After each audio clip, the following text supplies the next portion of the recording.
দাদা কেন গ্রেপ্তার করা হয়েছে? যে জমি দখলের বলছে।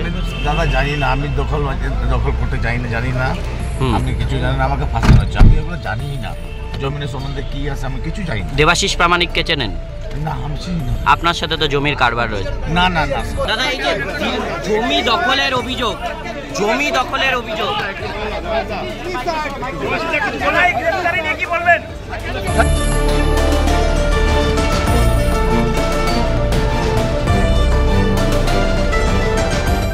सिलगढी डाबग्राम फुलबारी ब्लकका तृणमूल अध्यक्ष देवाशिष प्रामाणिकलाई जमिन सम्बन्धी एउटा मामिलामा पक्राउ गरेको छ।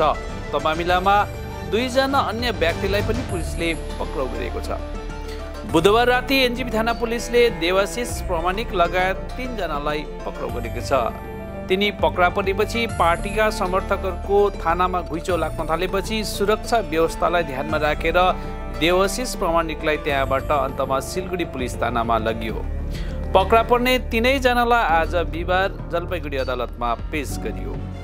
प्राप्त जानकारी अनुसार पागालुपाडा निवासी 1 जना व्यक्तिले तिनको जमिनमा कब्जा गरेको विषयलाई लिएर थानामा अभियोग दर्ता गरेका थिए। उक्त अभियोगकै आधारमा तृणमूल नेता देवाशिष प्रामाणिकलाई पक्राउ गरेको बताइएको छ। देवाशिषलाई फुलबारी इलाकामा 1 जना प्रभावशाली नेताको रूपमा चिनिन्छ।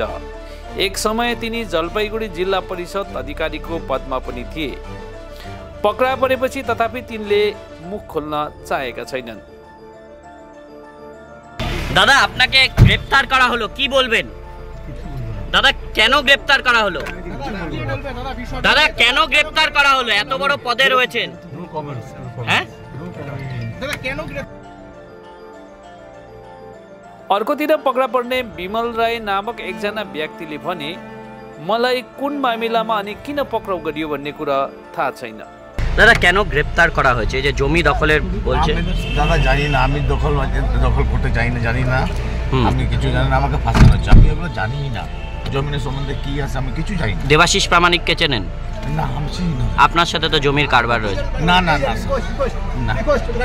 জুলাপি রায় যে কমপ্লেন, জুলাপি রায়কে চেনেন? আপনাদের পাড়ারই? না, আমাদের পাড়ার না, আমাদের বাড়ির, আমি চিনি না। তো আপনাকে পুলিশ কি বলছে? পুলিশ আমি জানি না, দেবাশিস প্রামাণিকের বিরুদ্ধে আপনার কোনো অভিযোগ আছে? হ্যাঁ, দেবাশিস প্রামাণিককেও তো গ্রেপ্তার করা হয়েছে।